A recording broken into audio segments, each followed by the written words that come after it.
देखो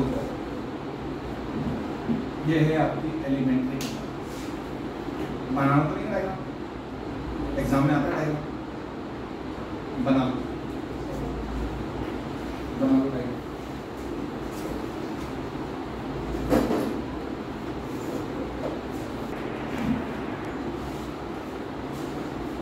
देखें ये आपकी एलिमेंट्री कैनाल, इस एलिमेंट्री कैनाल के अंदर ये सारे पार्ट्स हैं, oral cavity, oesophagus, liver, stomach, gall bladder, pancreas, small intestine, duodenum, jejunum, ileum, फिर लार्ज इंटेस्टाइन, अपेंडिक्स।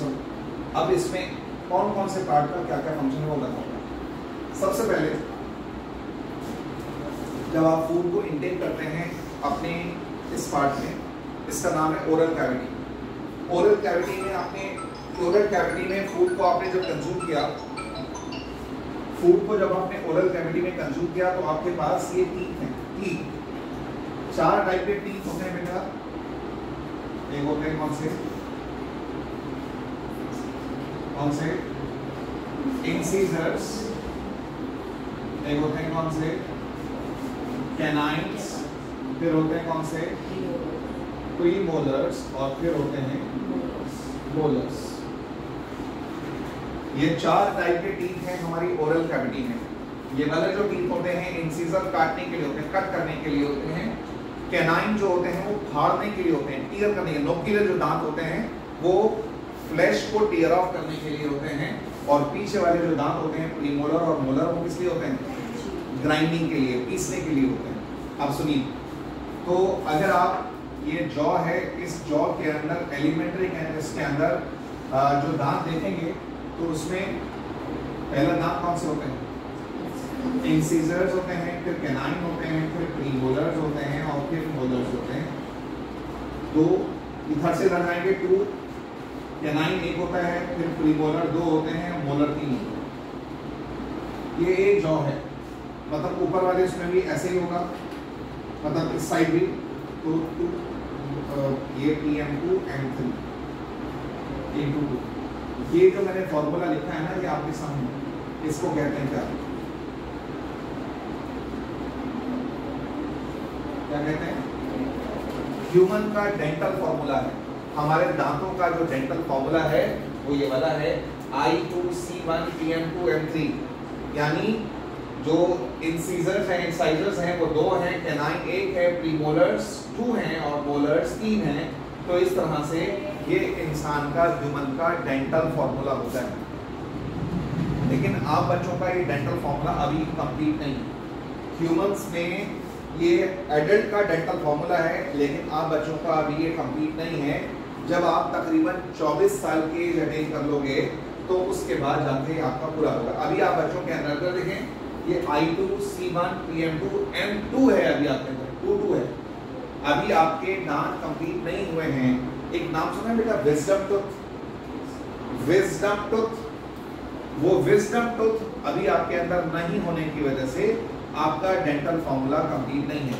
ये बताएं जो एरिया क्या जो छोटे बच्चे होते हैं 3 साल के, 4 साल के, 5 साल के, उनके और हमारे दांतों में कोई फर्क होता है नंबर में? छोटे बच्चों में जिनके अभी दूध के दांत नहीं टूटे हैं, उनके दांतों में और हमारे दांतों में फर्क होता है? होता है? छोटे बच्चों में ये वाले दांत नहीं होते बच्चों। कौन से? छोटे बच्चों में प्रीमोलर नहीं होते। तो बच्चों का जो फॉर्मूला होता है ना वो ये होता है I2C1 PM0 M2। आप जब ओलंपियाड का, नेशनल साइंस ओलंपियाड का अगर एग्जाम देंगे तो इस तरह के क्वेश्चन आते हैं। तो ये डेंटल फॉर्मूला किसका है? बच्चों का। छोटे बच्चों का जो डेंटल फॉर्मूला है वो ये है, उसमें प्रीमोलर्स नहीं होते। हाँ, तकरीबन ये समझ लो 7 साल, 5-6 साल तक ये डेंटल फॉर्मूला होता है। उसके बाद जब दांत टूटने शुरू हो जाते हैं परमानेंटली, उससे पहले की बात है, छोटे बच्चों में, इन्फेंट में 3 साल, 4 साल, 5 साल के बच्चों के अंदर, उनके अंदर प्रीमोलर्स एब्सेंट। समझ आ गई बात? आपके जिस्म का हार्डेस्ट सब्सटेंस कौन सा है? क्या कहते हैं उसको? आपकी बॉडी का हार्डेस्ट सब्सटेंस, दांतों के ऊपर, आपकी टीथ के ऊपर एक कोटिंग होती है, कवरिंग होती है, जिसका नाम होता है इनामल। आपके दांतों की एक कवरिंग है जिसका नाम इनामल है। ये आपके जिस्म का, आपकी बॉडी का हार्डेस्ट सब्सटेंस होता है।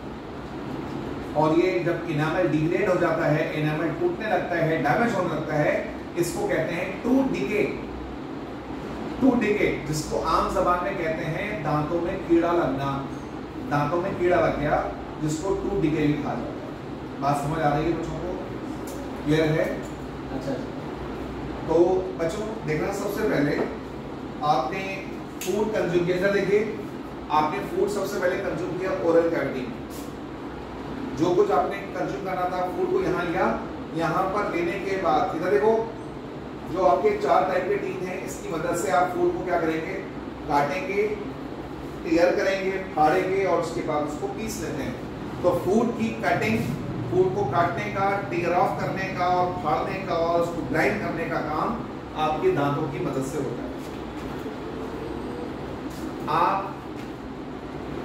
सोच के बताइएगा, एक वक्त, एक मील, एक वक्त का खाना खाने में कितना वक्त लगाते हो?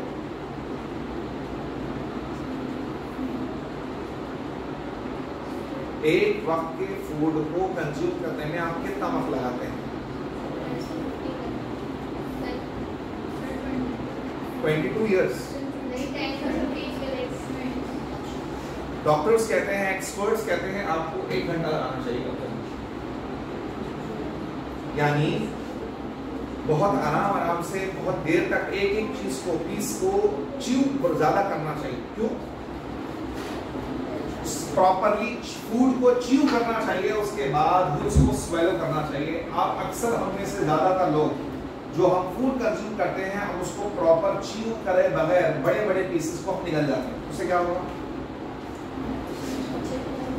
ठीक से डाइजेस्ट नहीं होगा, डाइजेस्ट भी नहीं होगा, और उसके बाद अनडाइजेस्टेड चीजें, वो चीजें बॉडी से निकल जाएंगी। इसका मतलब न्यूट्रिशन का वेस्ट होगा, खाना वेस्ट हो जाएगा।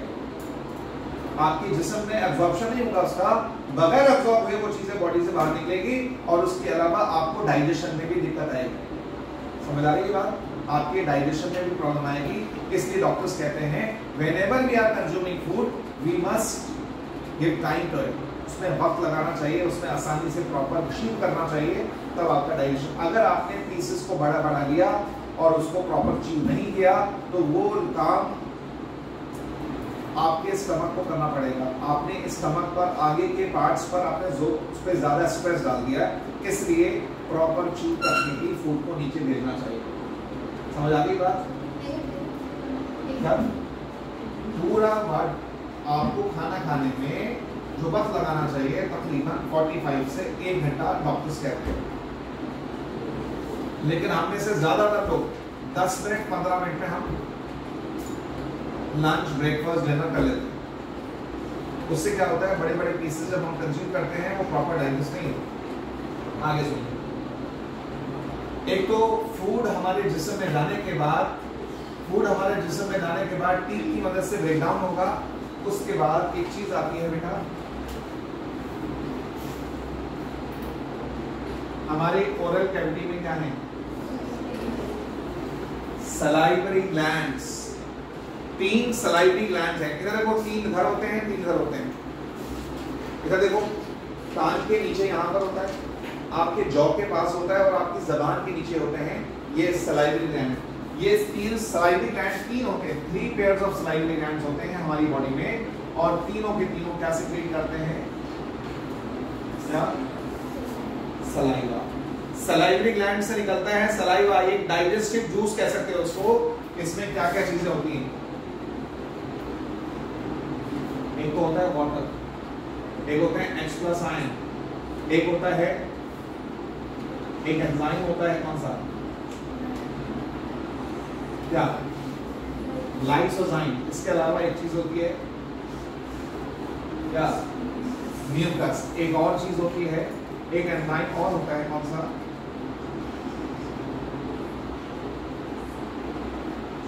कौन सा? Salivary amylase. ये सारे कंपोनेंट्स होते आपके सलाइवा के अंदर।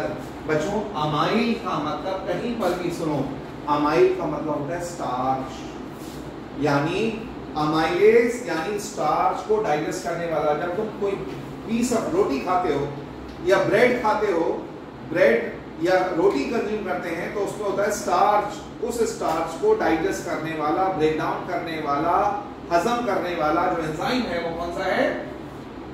Salivary amylase. इधर देखो एक और चीज, आप कितना ही साफ सुथरा हाइजीनिक फूड कंज्यूम कर रहे हैं, कैसे कर रहे हैं? जब प्लेट से आप फूड को यहां तक लेके आएंगे तो आप कितना ही साफ सुथरा फूड कंज्यूम कर रहे हैं, लेकिन आपकी ओरल कैविटी तक लाने तक उस खाने के अंदर जरूर कुछ बैक्टीरिया और माइक्रो ऑर्गेनिज्म इन्फेक्ट लग जाते हैं। तो जैसे ही आप फूड को यहाँ लेते हो, ये जो एंजाइम है कौन सा? लाइसोजाइम, ये उन माइक्रोब्स को मार देता है, ब्रेक डाउन कर देता है। इस तरह से ये एक एंटीसेप्टिक, ये एंटी माइक्रोबियल एंजाइम होता है लाइसोजाइम, जिसका काम होता है माइक्रो ऑर्गेनिज्म को किल करना जो खाने के साथ अंदर एंड अप होते। ये बताएं, आपने स्कूल के अंदर एसिड बेस वाला टॉपिक स्टार्ट हुआ या नहीं? पीएच वर्ड जानते हैं? पीएच जानते हैं? पीएच क्या होता है? अच्छा, आपका चलो ये तो मालूम होगा, एसिडिक और बेसिक मालूम क्या होता है? आपका जो सलाइवा होता है एसिडिक होता है, बेसिक होता है या न्यूट्रल होता है? आपका जो सलाइवा है एसिडिक होता है, बेसिक होता है या न्यूट्रल होता है? आपका जो सलाइवा होता है हल्का सा एसिडिक होता है, लेकिन मीठी चीजें खाने के बाद, कार्बोहाइड्रेट वाला खाना खाने के बाद ये घटकर एसिडिक हो जाता है, यानी कम एसिड से ज्यादा एसिडिक हो जाता है। इसीलिए इधर देखो, आपने चॉकलेट खाई, कोई स्वीट खाई, मिठाई खाई, तो वो मीठा आपके दांतों पे लगा हुआ। आपने ब्रश नहीं किया तो वो मिठाई, वो स्वीट आपके दांतों पे लगी हुई है, जिसकी वजह से आपके दांतों के, आपके ओरल कैविटी में एसिड बनेगा, और एसिड बनने की वजह से दांतों का इनेमल डिग्रेड होगा, और डिग्रेड होने की वजह से दांतों में डीके स्टार्ट हो जाएगा, टूटी स्टार्ट। समझ आती बात? आज यहीं तक रखते हैं, नेक्स्ट क्लास में, कमिंग क्लास में इंशाल्लाह हम आपको सलाइवा का एक्शन बताएंगे, सलाइवा का एक्शन बताएंगे, और उसके बाद बाकी फूड के डाइजेस्टिव जूसेस कैसे काम कर रहे हैं वो नेक्स्ट क्लास में।